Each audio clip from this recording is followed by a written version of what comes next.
It's been a long journey to get to now. I got to know you, what was it, a couple of years ago when I met Grace, your daughter? This is Buzz Leer. And I met you a couple of years ago as your daughter went through American Idol and started doing her country music career.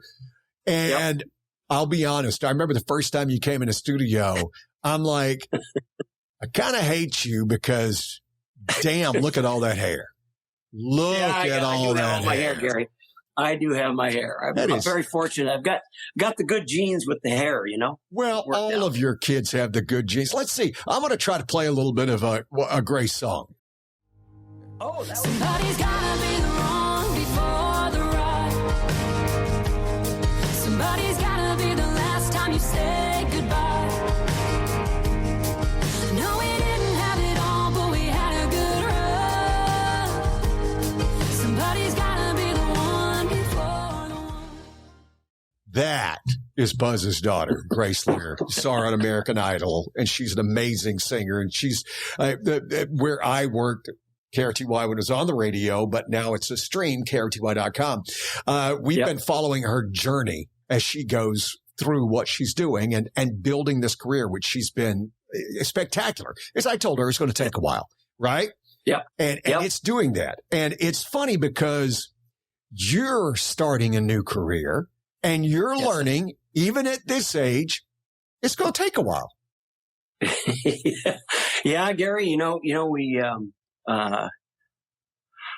I started this new career. Yeah, I did. It was one of those where I just had to dive off and just say, you know what? I'm tired of doing what I've been doing for 35 years, and I'm now going to go do what has been the passion in my heart for many, many years. And here I go. So we're going to talk about that. This is being documented on a new podcast called Being Golden.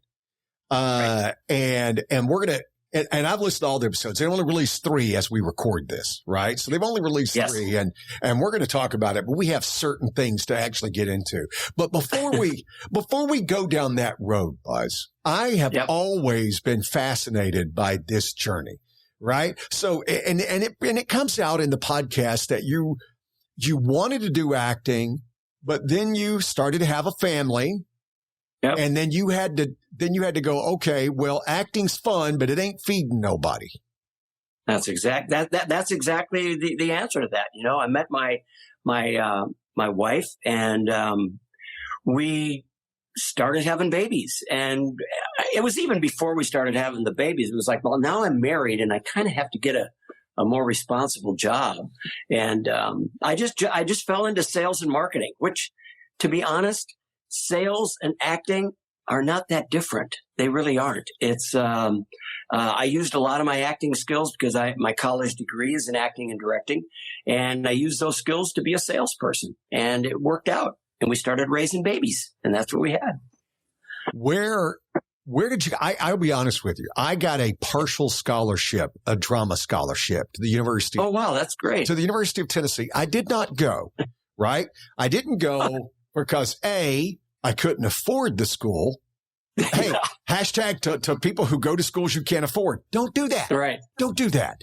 But the other thing is I didn't go because I'll tell you one of the most, and you and I shared this story with you before. One of the most talented actors I've ever seen was a guy named Will Collins. Will's entire, the pinnacle of his acting was like a 5-minute blurb on the old Barnaby Jones TV show with Buddy Ebsen. Right?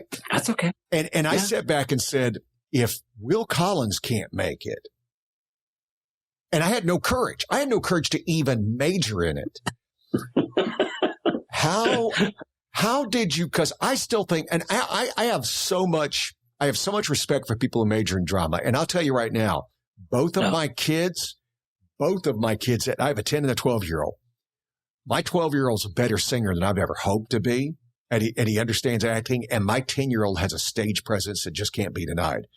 If they majored in drama, I'd be proud. What made you go down that route? Was it start in high school? Did you start what? No.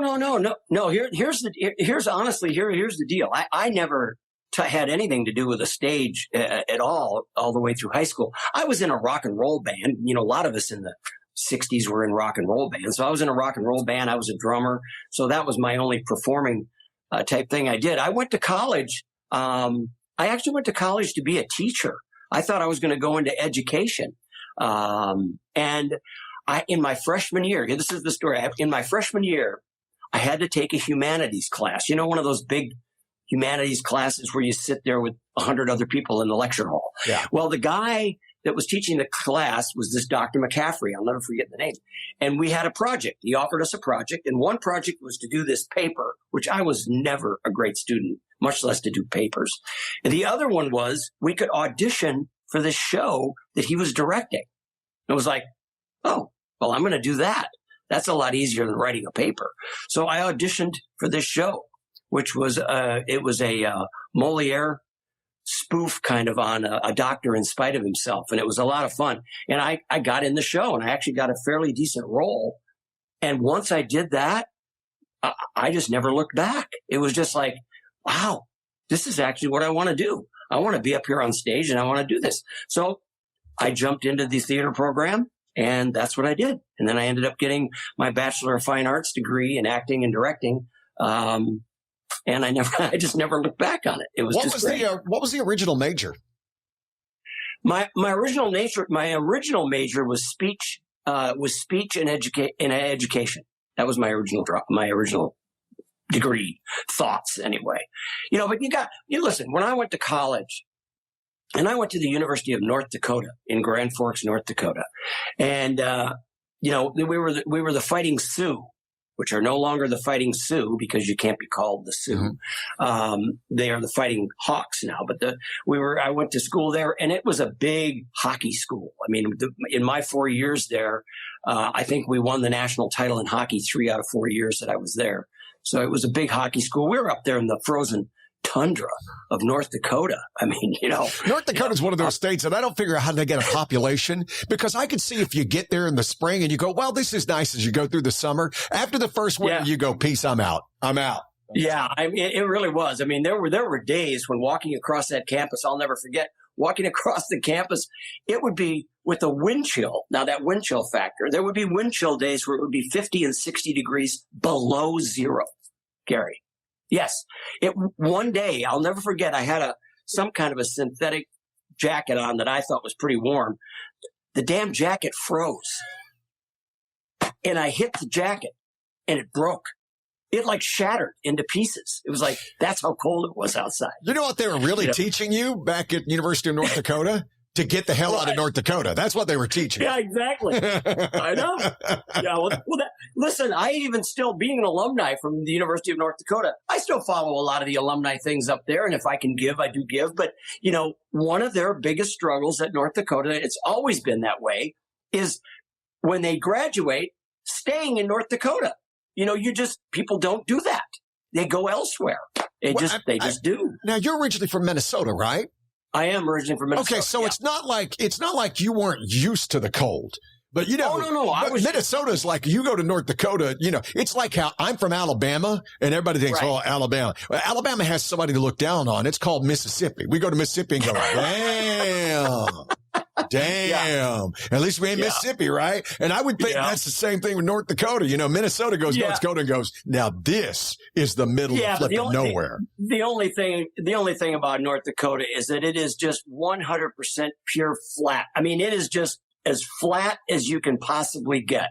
You know, have you ever seen those, there's a poster that says Ski North Dakota, and it's this picture of a wire fence going about 100 miles out into that perspective. It's just this flat thing. There's no skiing in North Dakota. Come on. It's, you know, and bless their hearts for getting there and going there. I was an English lit major, and I ended up playing country music my entire life. You know, unless you're going into science, unless you're going to be a doctor or a lawyer, rarely does your degree lead to whatever it is you major in. And I think it's a good thing. You're from a family of teachers. Yes, we have I come from a family of teachers, so I had no doubt that teaching would have been a really fun career for me, which then led to, once I did have kids and I was able to start coaching, I loved the coaching, because that basically is teaching, especially when you're coaching young kids, you know, so the coaching was a lot of fun. So teaching would have been a good career. But once I jumped into that acting career, look, I really never looked back. I just zeroed in on that. went after it and ended up with a Bachelor of Fine Arts in acting and directing with a communications minor.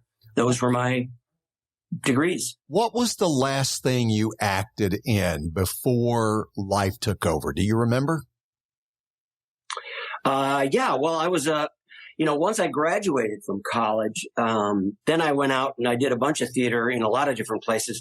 I ended up in my first professional job in acting was in Jackson Hole, Wyoming. And I became part of a theater group out there. And we had the guy that owned our theater.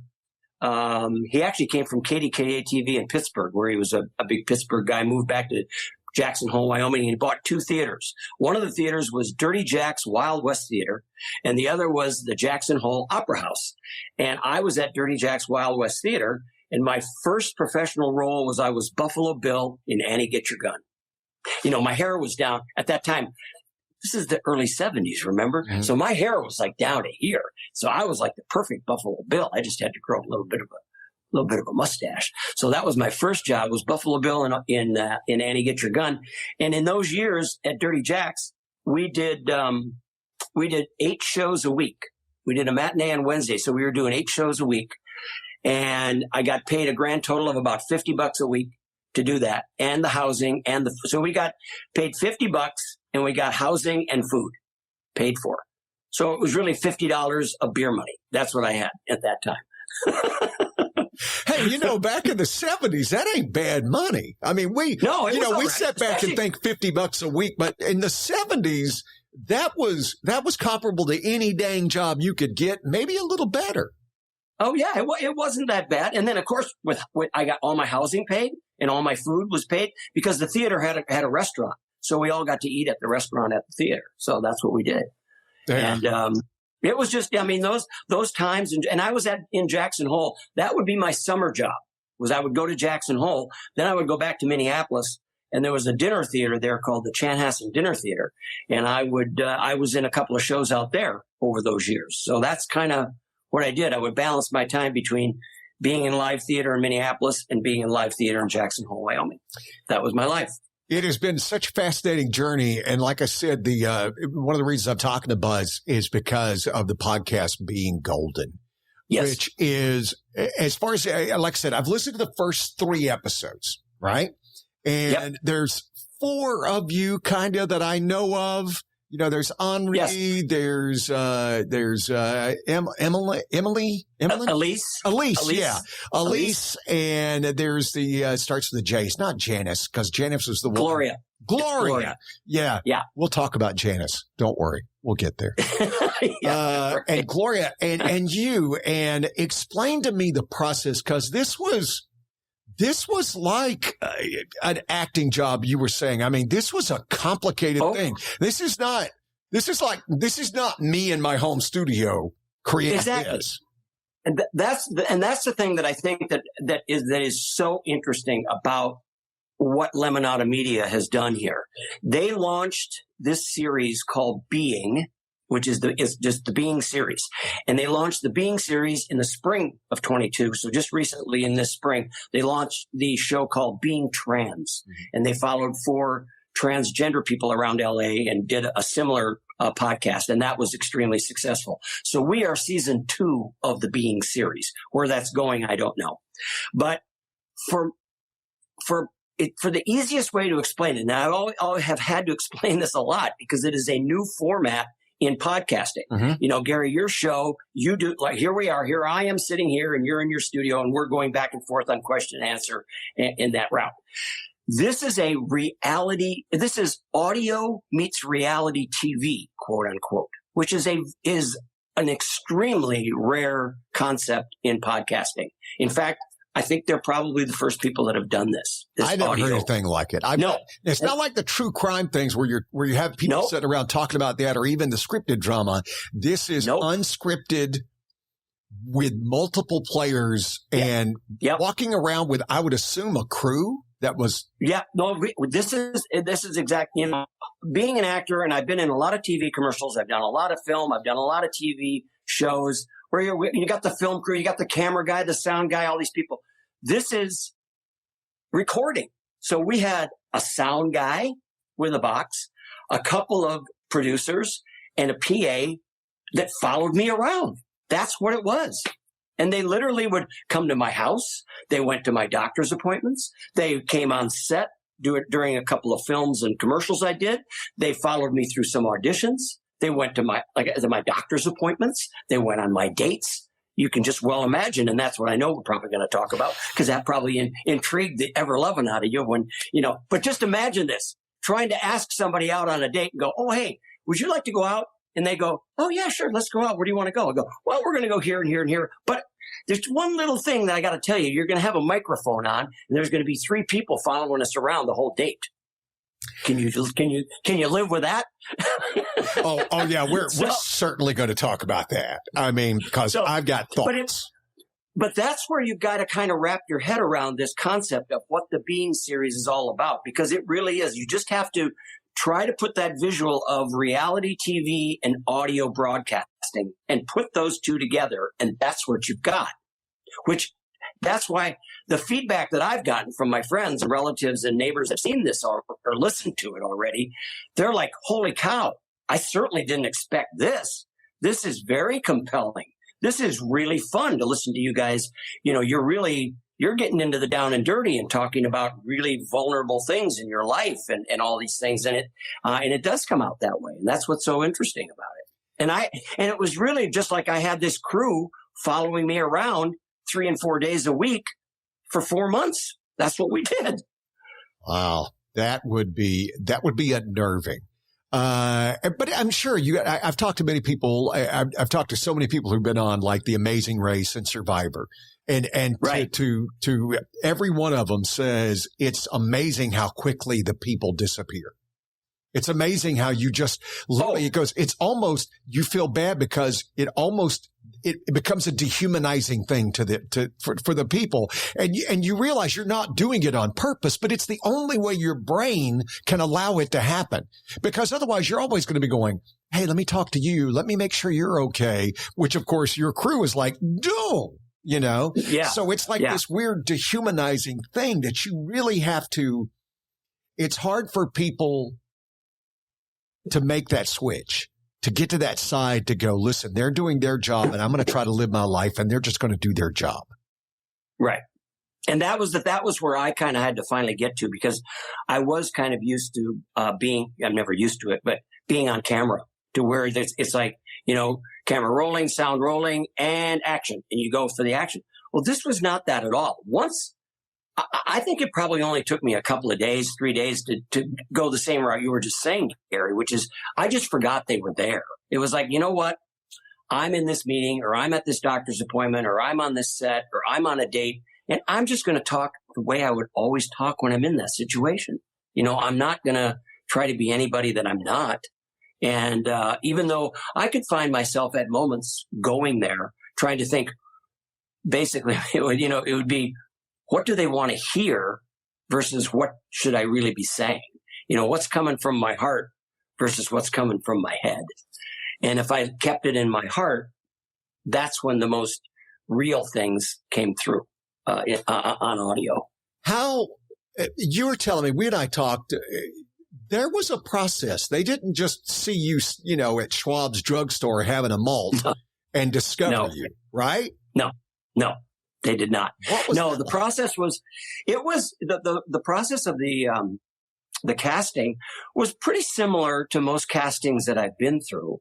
It was a big application process. There was a huge vetting process, not unlike even that my daughter went through on American Idol, where they really, they vet you out. They check your references, they check your background. They want to know if you've got any, if you're a criminal, or if you've got anything in your background that is just a little bit shady, which I don't. I'm very happy that I'm, I've grown up the way I've grown up and lived the life I've lived.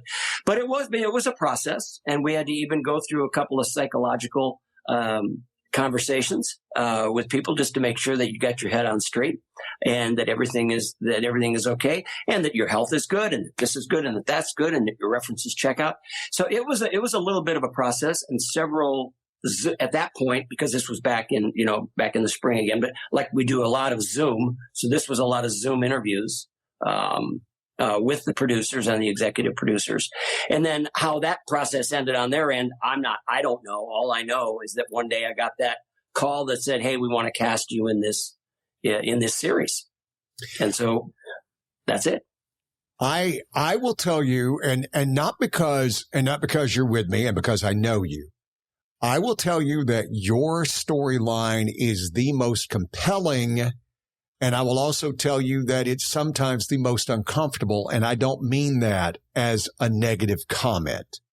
The conversation with your son was brutal for everybody. And it was all coming from a good place on all sides. But it was, I can't remember his name. Charlie. That's my Charlie is oldest and very pragmatic. Yes. Very pragmatic. Charlie is, and I've obviously heard from all my kids. I'm very close, as you know, with all my kids.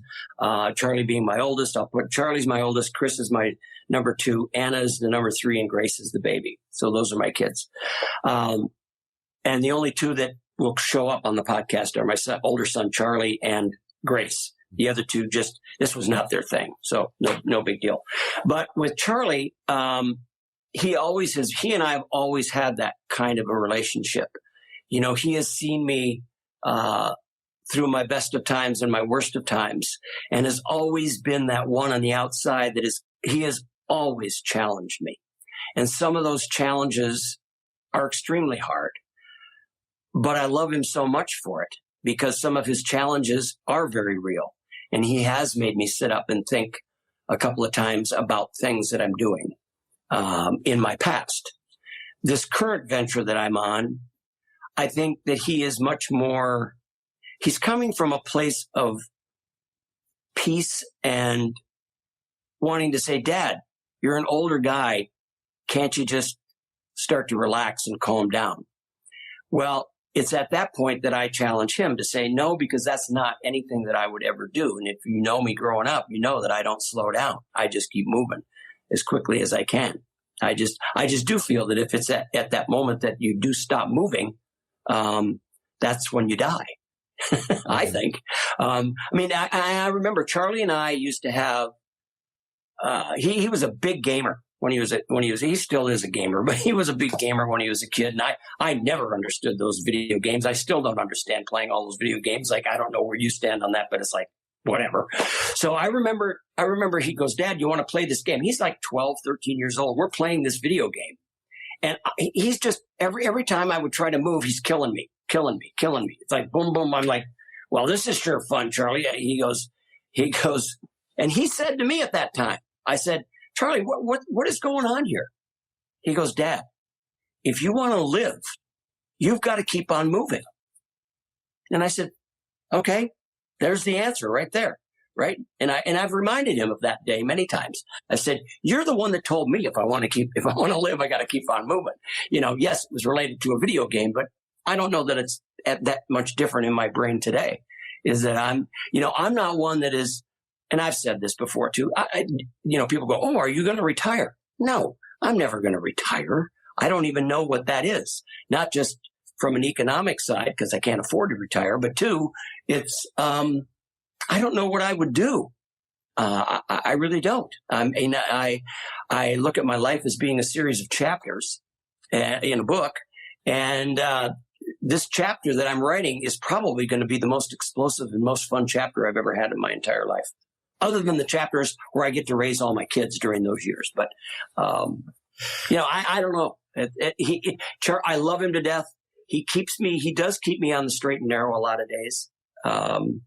I think Charlie's place was, this is me psychoanalyzing, because this is what we all do, right? When we listen to something like this, when we watch something, is we all put our judge pants on and we get all judgy, which is, again, that's the fun of it. What I heard from Charlie is his concerns are 99.9% financial for you. Right. That's what I heard. Absolutely. That the dream and wanting to do this and everything else. I think this is, and again, I don't know, now that I know a little bit more of your backstory, I think Charlie's going, why can't you come back here and do dinner theater and get your acting bug on and have fun and do the stuff and do what everybody else does, the community things and like that, and be in an affordable place and not having to hustle as much as you do. And it was, I know he was coming from a good place, and I know it was, and you took it from a good place, but there's a bit of soul crushing there for everybody. And I was literally walking down the streets of Willow Glen listening to this, and I'm just like, oh man, this is rough. I mean, because it is, and you're honest, you just said it. You're not financially well off. This is not a lark. Nope. This is something that you dreamed to do, but you needed to make money. Hello. I do. I'm doing a podcast the same way. I'm doing all this not because it's just fun, which it is, but because I'm trying to create a living for my family. That's right. Right. And I'm doing the same thing. And as much as, where they don't balance it out here on the conversations is, there is I don't know if you heard that through the podcast, but there's a bonus track on that if you're an Apple Premium member or something, whatever it is, there's a bonus track every week that they're going to put out that isn't in the series, but it is not completely cut. Well, the bonus track this week is Grace. And it's one of my very first conversations with Grace, which is 180 degrees away from the conversation with Charlie. Because Grace is in a very similar place as I am today, only she's in her early 30s and I'm in my 70s. She's in a similar spot.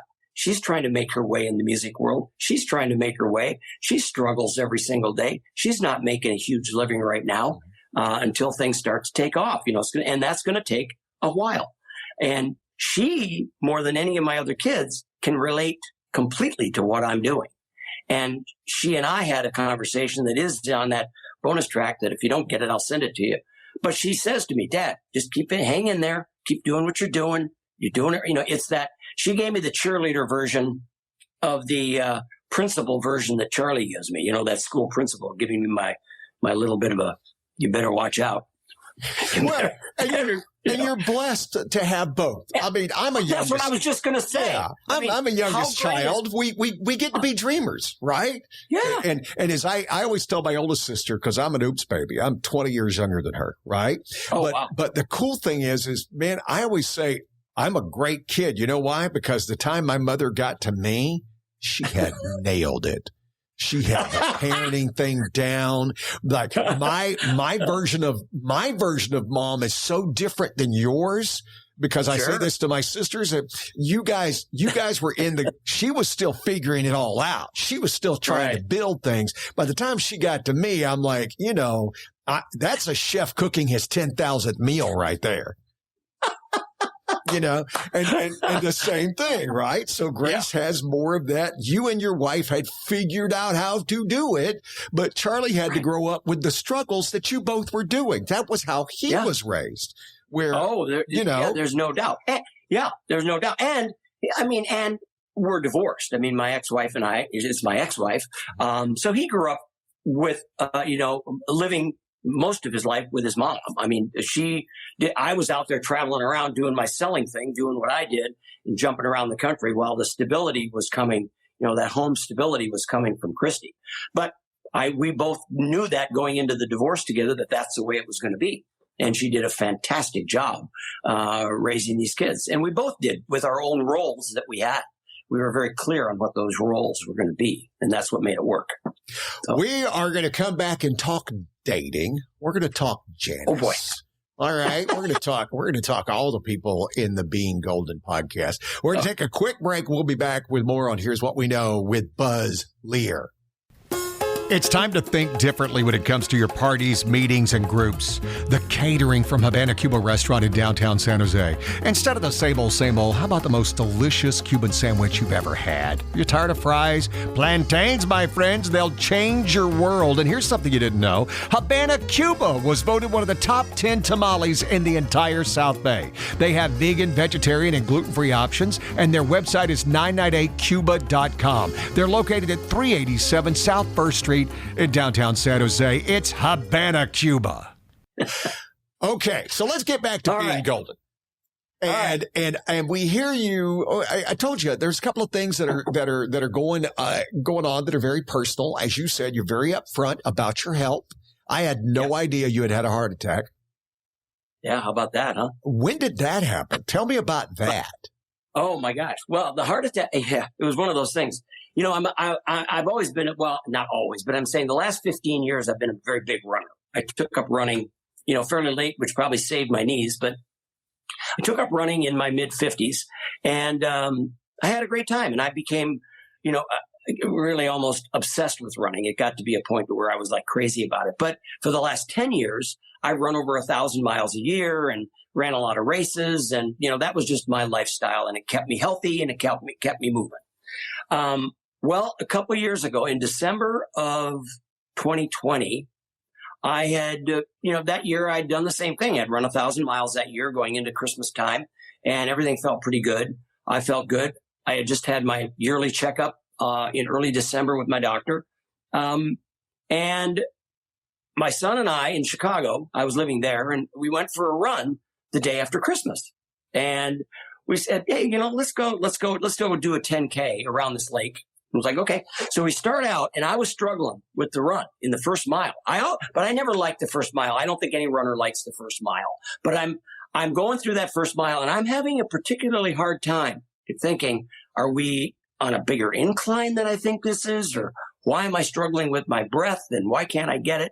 Stopped about a half mile in, and he looks at me and says, are you okay? I go, well, I don't know. I just can't get my breath. He goes, why don't we go down the other way and around the lake the other way? It's less hilly. I go, okay. So we went down around, finished the 6 miles.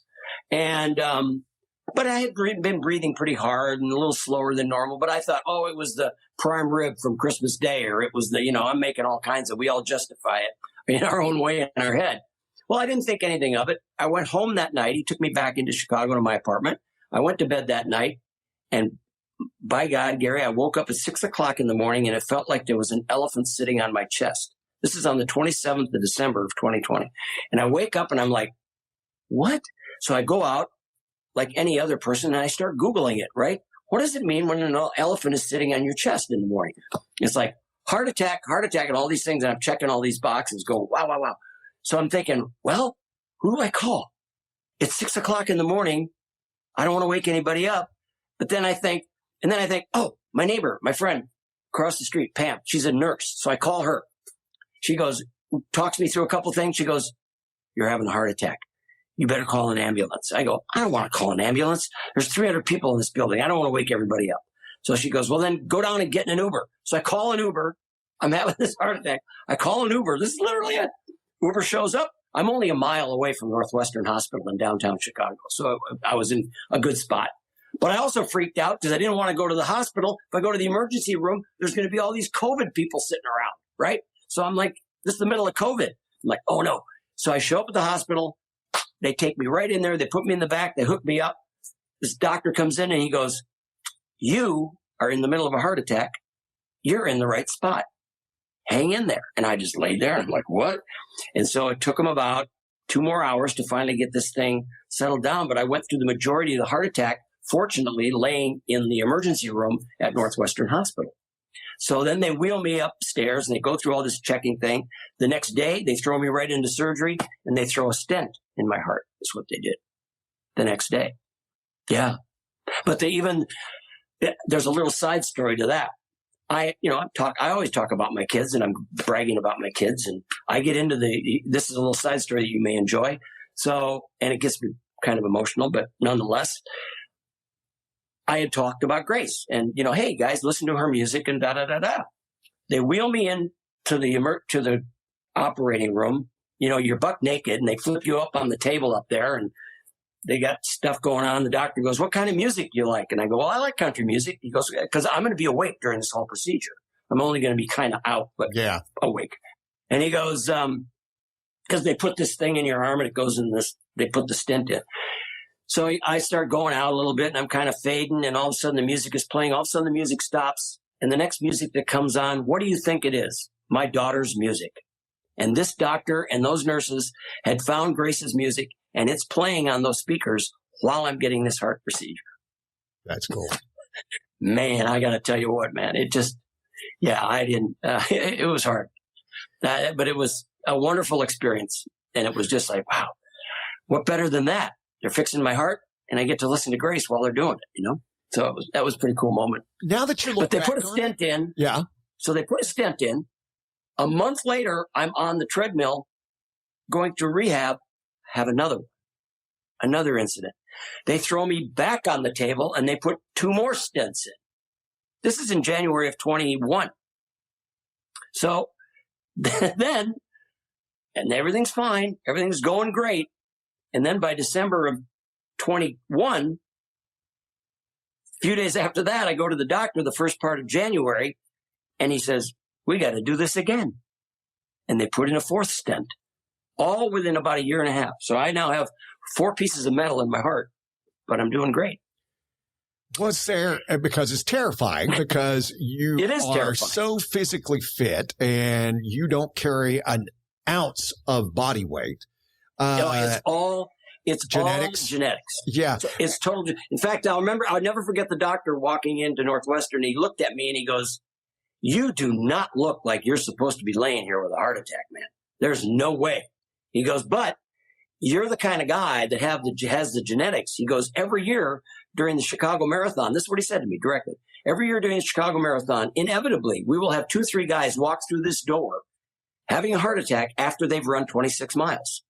And it's pure genetics in their bodies because they're in perfect shape, but they can't do anything about the way your heart's working with the genetics going on. It's just crazy because I'm a runner too, but I've been running for a lot longer than you have. Right. And you worry about that. You worry about, man, I'm always checking myself when I go for runs, but I'll tell you the story. I do a show with Julie, and you've met Julie, and and we're on the air years ago. I'd say about 10 years ago. And I'm talking, and I'm sure she's not responding. And the way we set it up so I don't do sight gags, my partner was always where I could not see them. So therefore we don't do sight gags on the radio. Right. And I'm not hearing her at all. And all of a sudden I turn around and look at her and she's doing this. And I dump out of the bed. I'm like, hey, we're done. I'm like, are you okay? And she goes, my chest hurts really bad. And I'm like, my producer, I said, put her in the car, take her to the hospital right now. And I said, you're going to the hospital. And you have to understand, I love Julie with all my heart. Julie will argue with me the color black. She will. The color white, it doesn't matter. And she will argue me. She's like, okay. I called her husband up and I'm like, Mike, I just sent Julie to the hospital. She's having a heart attack. And he goes, what? And I said, she didn't argue with me, Mike. True story. And he goes, I'm on my way. Boom. Wow. We get there and I'm, as you can tell, a large guy. Her husband is built like a fire plug. He really is. And Julie's laying there on the bed and the nurse walks in, cause she was having a heart attack. And so when they had calmed her down and the nurse walks in and I'm like, I looked at her and I'm like, okay, out of the 3 of us in this room, who do you think should be having a heart attack right now? Cause it's not her, right? She's LDS. She has never smoked. She has never drank. She doesn't carry any extra body weight. And she's the one who had the heart attack. And that just bonkers. Yeah. And that's the stuff. And you're right. It's just, I've seen 93-year-old men who 93-year-old men are tipping 250, 280 pounds. I mean, you see that because it's just genetics. And then you got you guys. Genetics. It's just crazy. I will say, do you listen to music when you run? I don't know if you don't run. You used to run. Yeah. Yeah. Audiobooks. Oh, well, now I listen to audiobooks all the time. I've slowed down on the running because the doctors have said, you know what, if you can find something else, let's not kind of push it. Yeah. So now I'm on this hiking thing. I hike over here and live in LA and I hike in Griffith Park and I've got these 3, 4, 5 mile hikes that I go on. And now I'm listening to a lot of podcasts. Podcasts? Really, yeah. I love podcasts. Gary, you're one of my guys that I listen to when I'm up there doing 3 or 4 miles, man. It's like I gotta go back and catch up on Gary's podcast. Well, I'm glad you do. So podcast, I do that. I listen to podcasts when I'm driving, and when I'm running, I listen to the audiobooks because I need something to distract me. Right? Yeah. Because I'm not a natural runner like you. I just run because I can, because I have the stamina. But I always tell everybody the best part of running is stopping. There's no doubt. When you stop and you're like, and when you've got your run done and you're like driving home and you see somebody else out on their run and you're like, sucker, I'm done. I'm done. Yeah, that's right. That's right. Oh my gosh. As we get back into it, as far as okay, so the dating thing and Janice. So let's go to that. Yeah. First of all, I'm going to call you a damn liar right to your face. Because one of the things you say is you said, I think she may be out of my league. Now, if you're listening to the podcast, okay, but you should go to the YouTube channel and see the video of the podcast. There's not many humans who are better looking than Buzz Leer. And especially guys over 70. Guys over 70 don't look like that, right? You're killing me, Smalls. So when you sit back and say, oh, I think she's out of my league, my first inclination was you lying SOB. Man, I can't think of a woman out of your league. I can't come up with one, especially women over 50. I can't come up with one out of your league. Now, if you want to talk about financially out of your league, okay, I'll give you that. But if you and I walk into a bar of over 50s, right? Or over 60s. If you and I walk into a bar, and I've had friends like this, so that's where the bitterness is coming from. You and I walk into a bar, nobody sees me. No female sees me. Everybody's like, who's that? I'm telling you, I've had a buddy I used to stop going to bars with because he was just so damn good looking. And I'm like, screw you, dude. I love you to pieces and I'll hang out with you anytime, but I'm not going into a bar with you when it's just me and you walking into no. And the same way with you, hot dog. No. All right. Well, thank you very much. That you flattered the hell out of me now, Gary. You've got that down. Well, Janice, the crew freaked her out, didn't it? I mean, let's be honest. The crew freaked her out. I think just listening to her, because you went out on this date and it was very cordial and very nice. And she seemed to be very interested. And I think the crew freaked her out to some extent. And I think she was, and again, how many more episodes are there? Because you've only released 3. There's how many what? I've only been able to listen to 3. How many total episodes will that be? 6. So I'm waiting for the next 3. So I'm sure there may be some resolution, or maybe we just move Janice off. But just stay tuned. Film it. And that's it. When she talks about, Buzz says, well, do you want to go out again? And she's like, well, I got this friend and colleague coming in, and I'm like going, okay, well, here's my thing with women. And I know this is going to sound sexist, and I don't mean it to, because I think men have just as many faults as far as like when it comes to, well, she's hotter or she's whatever.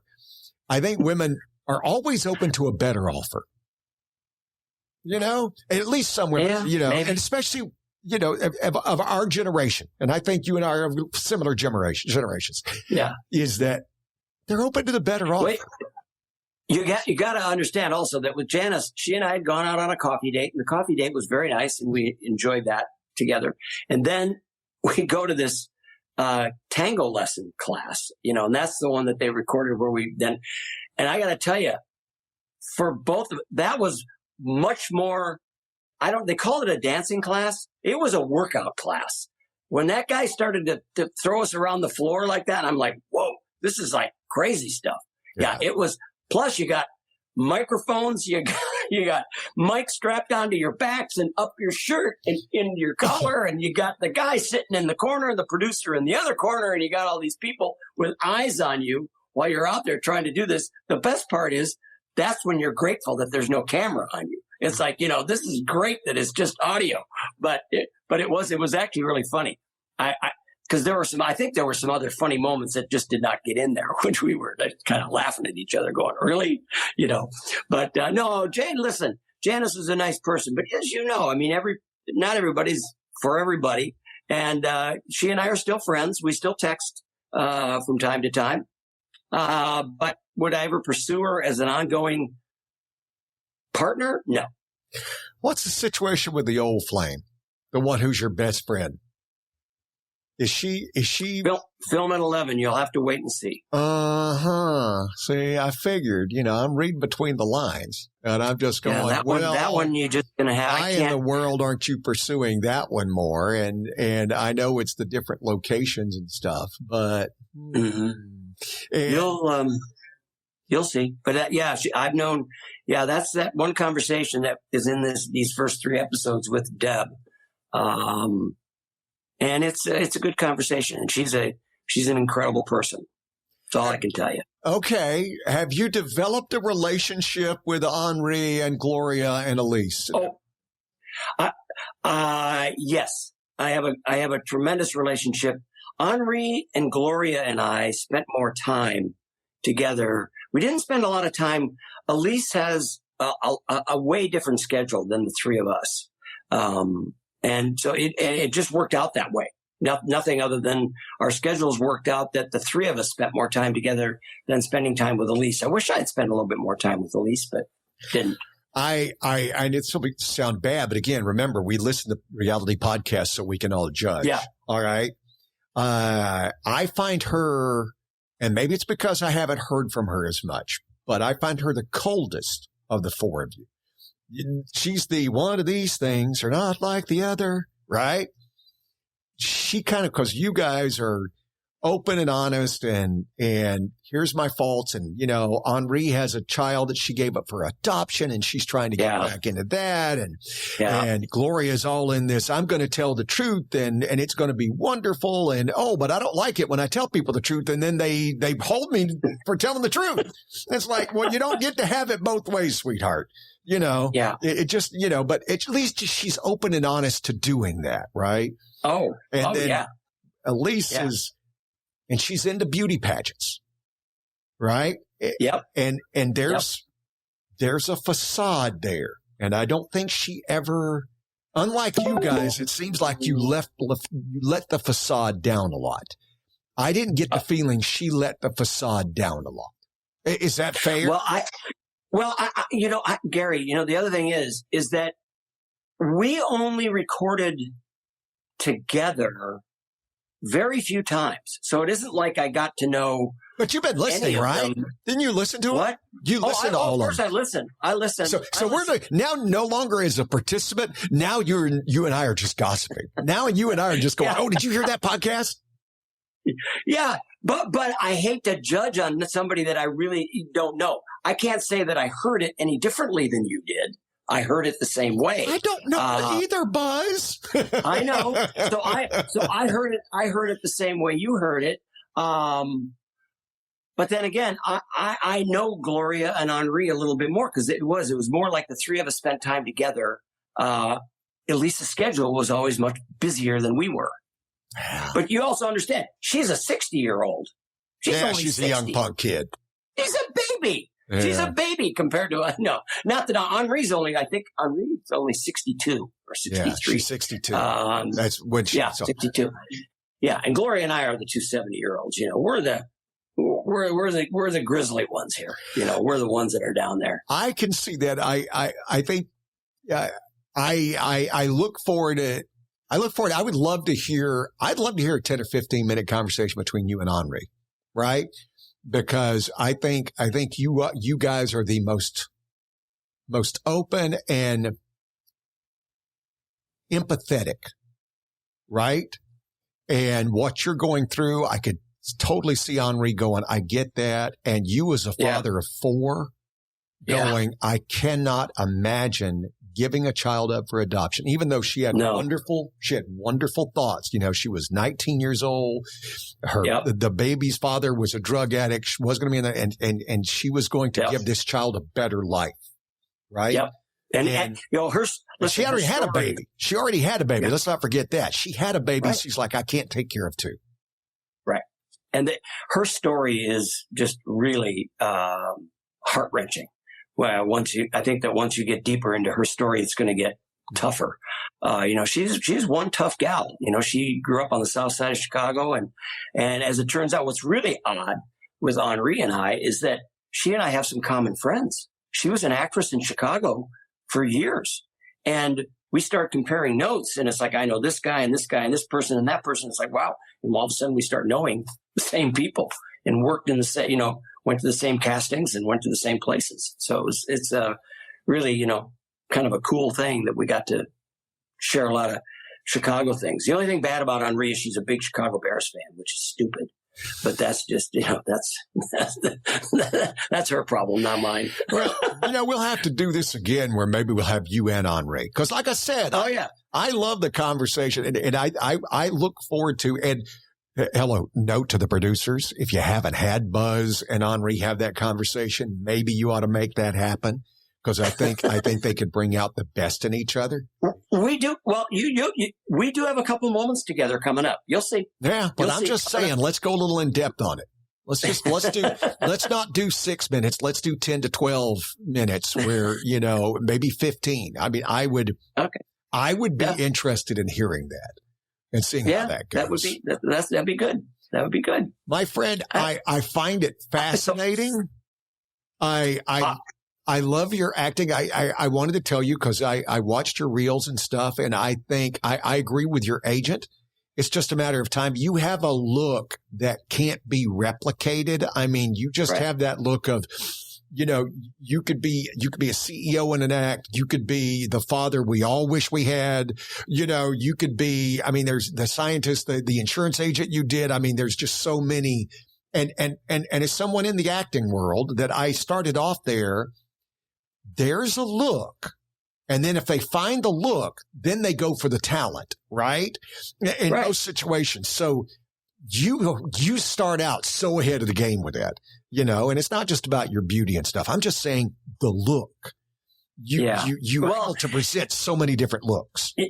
It's an advantage, yet it sometimes can be a disadvantage. And by that, what I mean is that if you watch and observe a lot of advertising today, visual advertising on TV, they want that everyday man kind of thing. They want that everyday guy, a guy that's a little bald or a little pudgy or a little bit, you know, not quite the model type. And I end up to be more in that, and I'm very grateful. The TV and the movies don't. The TVs and the movies still want the people that we all sit back and look at and go, yeah. Yep. Right. Yeah. And so exactly. That's why I'm saying that in the commercial world, I can lose to that everyday man, but in the TV, that's why but I haven't had as much opportunity in TV and film. That's what I'm waiting for. I'm just waiting for that moment where they're going to give me that opportunity. I've been close a couple times since I've even been here in LA. I've been, my agent that was on the podcast, Carole Dibo, who's tremendous. Carole and Justin they're great. Carole Dibo Management. They've gotten me up for some very big roles. And I got so close on one of them that it was just like, man, you know, and then, and I didn't get it, but it would have been life-changing. And that's what I'm here to do, is find that life-changing role. It would have been an ongoing role in a big new TV show that's coming out. And it's like, But the good news of that is, as Carole says to me, this director is going to remember you because you got in front of him. You know, you got in front of the guy. So. Well, my friend, I appreciate it. Who just showed up here? Who's that? Is that? It's my next guest. So sorry. Oh, Dennis. Technology is not our friend. Dennis, what a great interview you just had. Dennis, if you could log out, if you give me 5 minutes and log back in, I'll be ready to go. Okay, I'm going away. Goodbye. Thank you, Dennis. Dennis is a Grammy-winning and Emmy-winning music producer. Really? Yeah. Wow. So he's won 2 Grammys and 2 Emmys. So it's okay. Okay. They'll be able to cut all this out. Don't worry. I don't doubt that. That's a big one. That's big. Well, Gary, listen, I can't thank you enough for this. Knowing you over the years that I've known you, you have been nothing but, you guys and everybody at KRTY, Nate, Julie, yourself have been nothing but short of amazing for my daughter and her career. So I'm just very, very grateful to know you people as humans and that you're part of our world. And I just want to continue to be there with you guys. And to have this opportunity with you to talk with you, the Gary Scott Thomas, on here, this is what we know. I mean, it's like, I'm very, very grateful and I'm very honored. Well, cool. I am excited for you. I look forward to having you come back when you get that first big role, that role that's going to be life changing. And we can rehash and go over everything else. And I look forward to the next 3 episodes of Being Golden. Right. Like I said, I'm fascinated by it. Yeah. It's guys, just wherever you get your podcasts, go to Apple, Spotify, wherever you get them, wherever you get the Gary Scott Thomas podcast, just plug in Being Golden. And by the time this comes out, all 6 episodes will probably be out. So you can binge the entire season of Being Golden with us 4 crazy seniors that are out there trying to navigate this amazing, wonderful world. That's what we're doing. I have to go get your buzz on. Buzz, my friend. I will. Thank you. Yes, sir. Thank you so much, Gary. Have a great day.